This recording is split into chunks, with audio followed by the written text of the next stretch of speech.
So I wanted to talk about, how certain attitudes and stuff like that,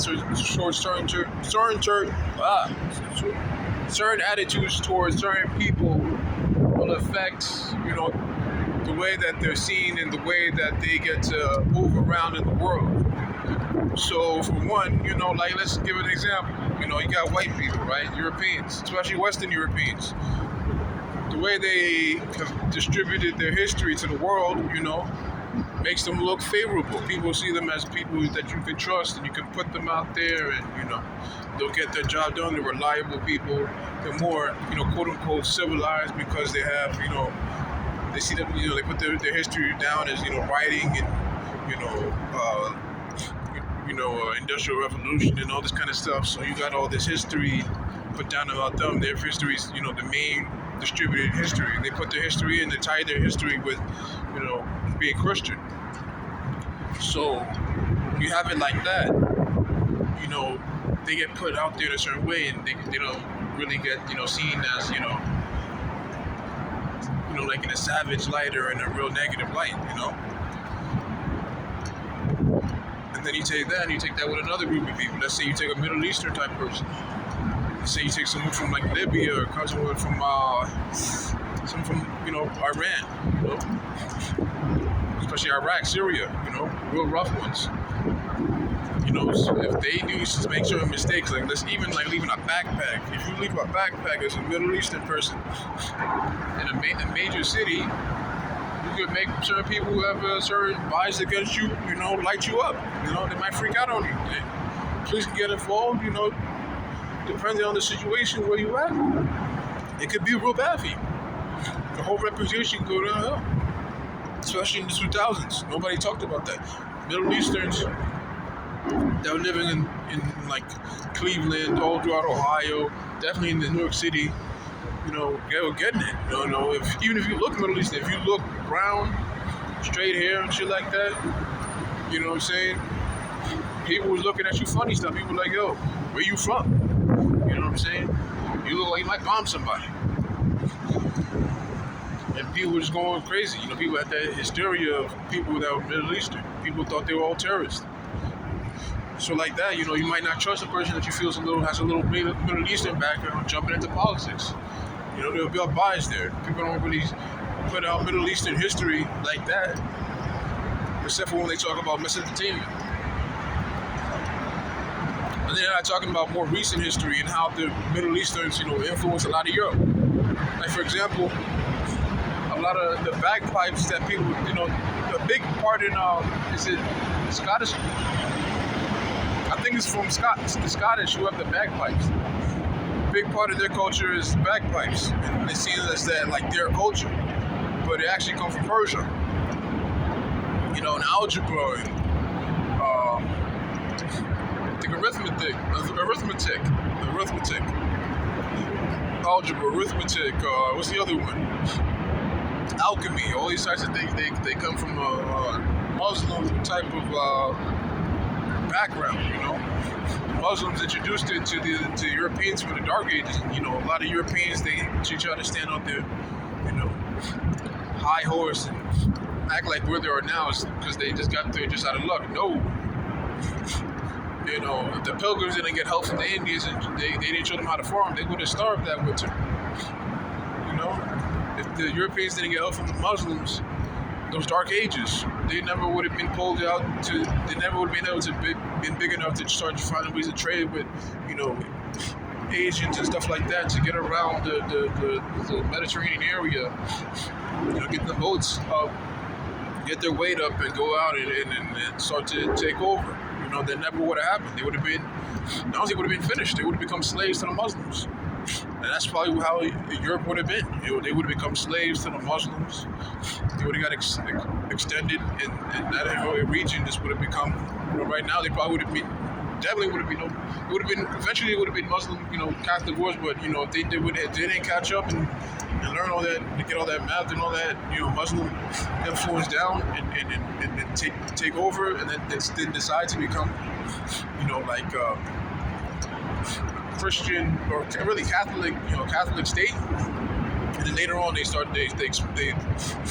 You had divisions. You know, you had people that didn't want to be under the Pope, so they didn't want to be Catholic anymore. So they became, their own sect. You know, they had people that became, Calvinists. You had people that became Lutheranists. You know, all these different divisions from the church. This comes from, but this never would have came if they didn't get assistance. They give them a leg up. You know, they would have been in a lot of poverty. You know, Europe, it's a cold environment. You had a lot of serfdom. You had a lot of poverty. You know, you had a lot of corruption in the church.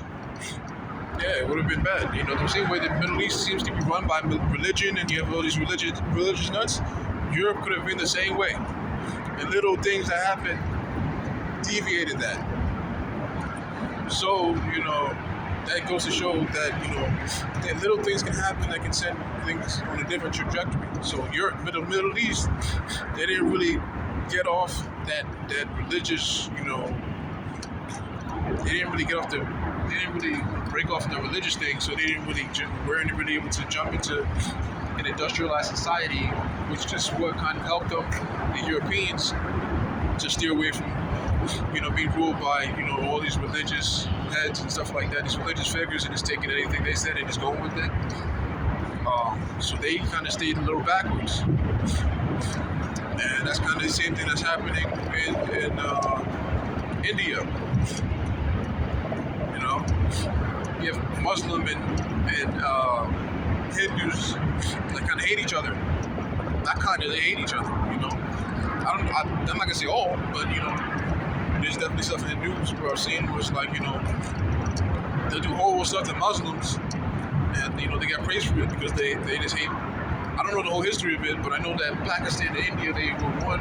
That was the region was all one, and they split because of that. A lot of the Pakistanis, they're Muslim, and the Indies, they're Hindu,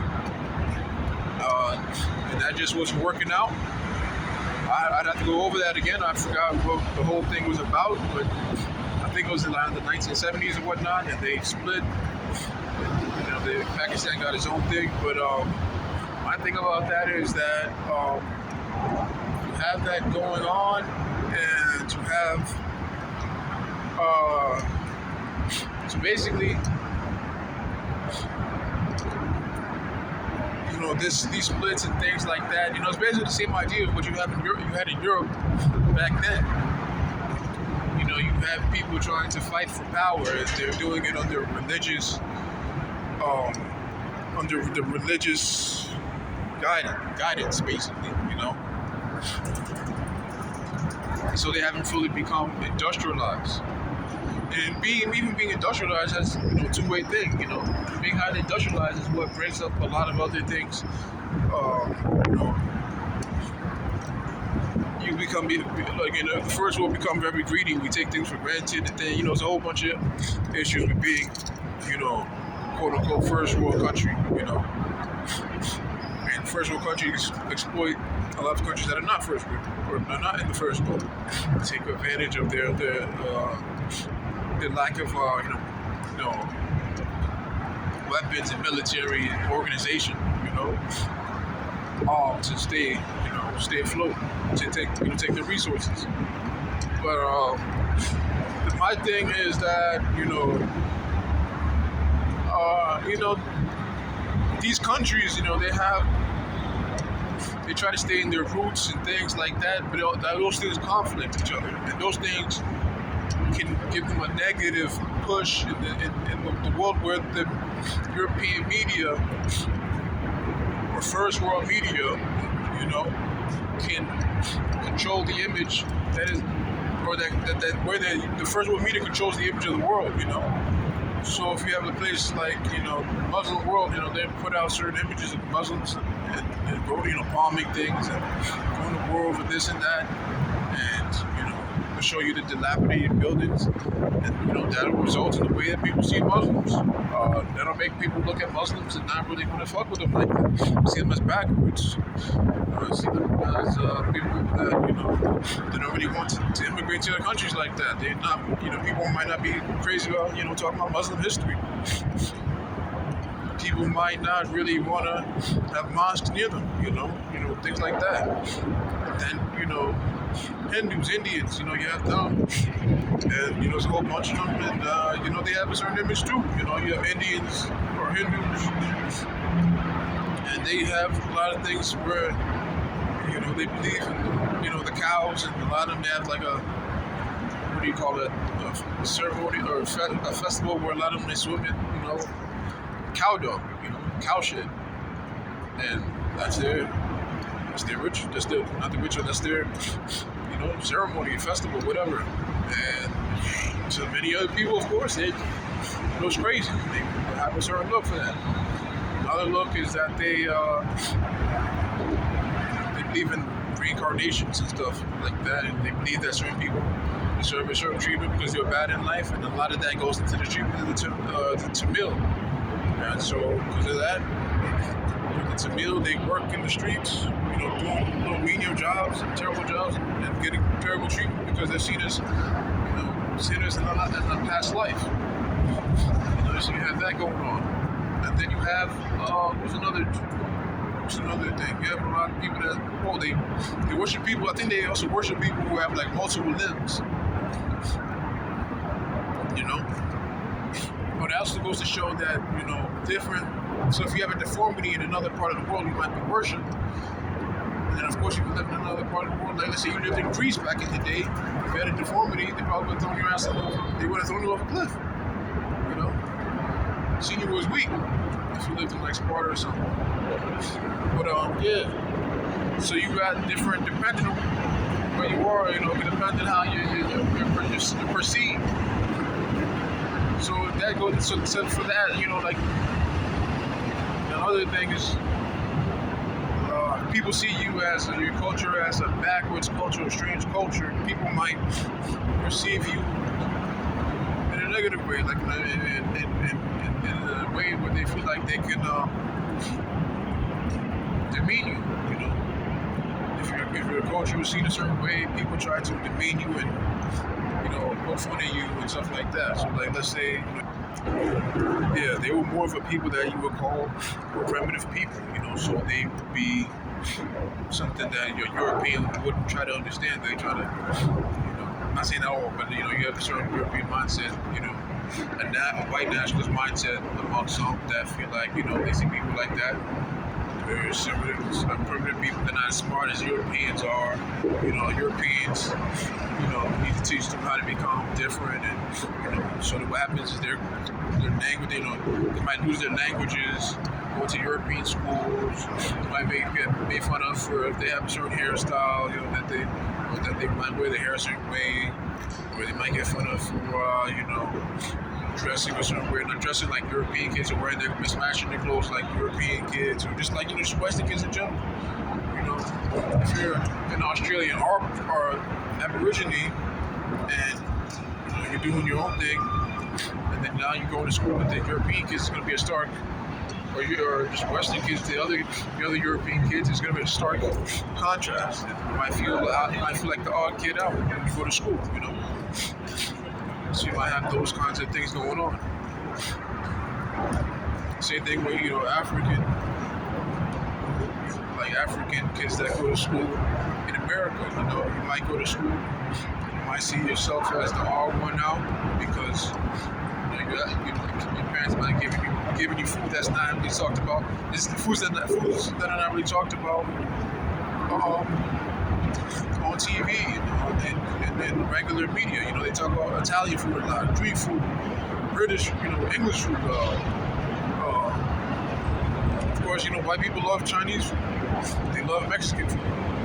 So you're kind of the odd food out. Odd dressing, out. The different, depending on where you're from. You might have kente cloth, or you might have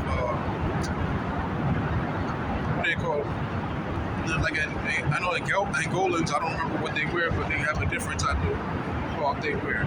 Stuff like that. Just even the colors and stuff like that. Just different colors that they wear. That's different. So all this stuff goes in the language that you speak. If it doesn't sound European, you just got to be ready to to go to if you live in the Western world, or if you're going to be perceived by Western people, it's probably might not be the best, unless they see it and they find it exotic or something that they take in.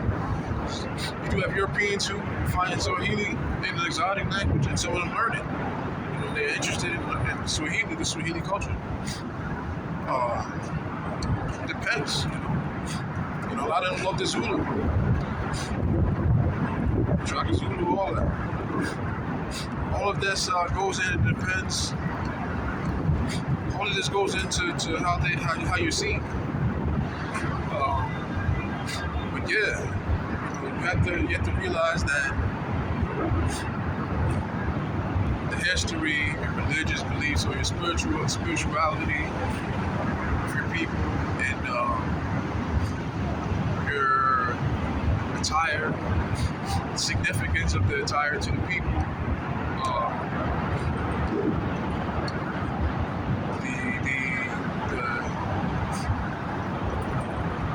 the history, the historical artifacts, and the historical buildings and monuments and things like that you're, whatever land you're from, whatever monuments they had in the land you're from, the music,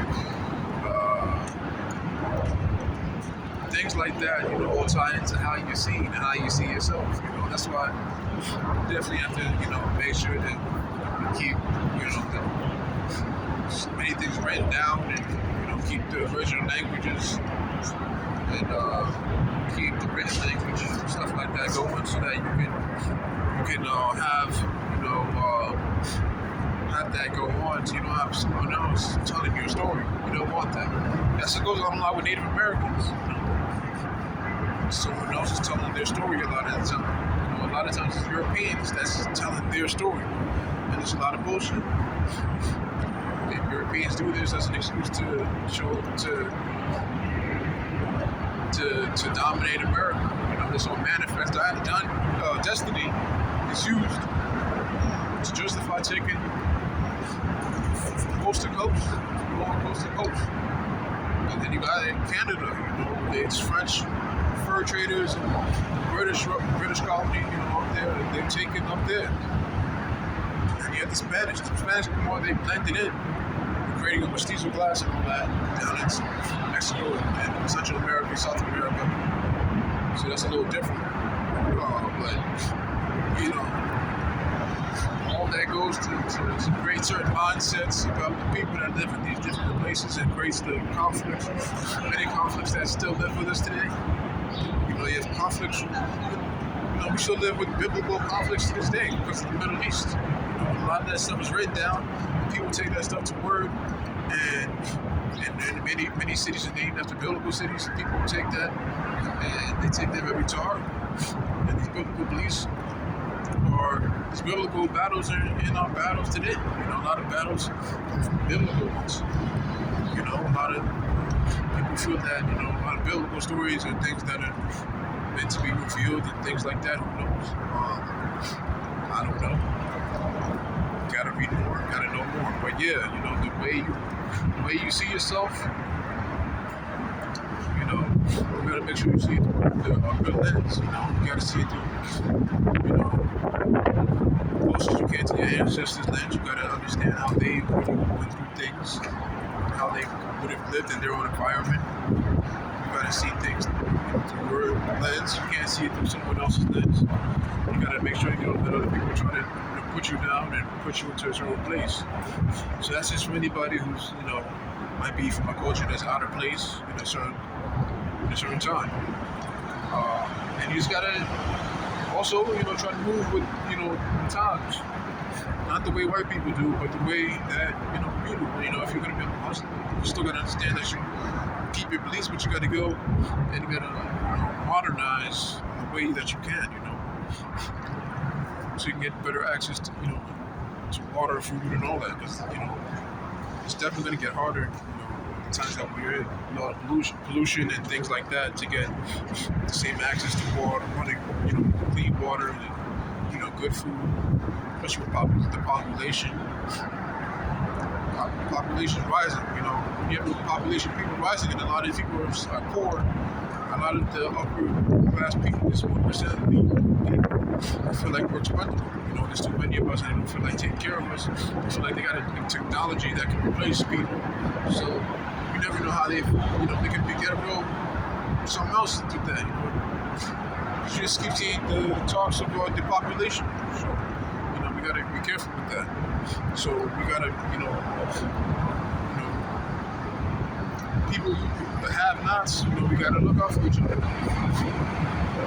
gotta see that going forward. We gotta start creating. We gotta create things to deal with that. Realistically, not just shouting, protesting. It's empty ears. We gotta come together, put our money together, and I say help out. Desalination and things like that, so you get clean water. And so that's my thought on that. And if you like it, comment, let me know what's up.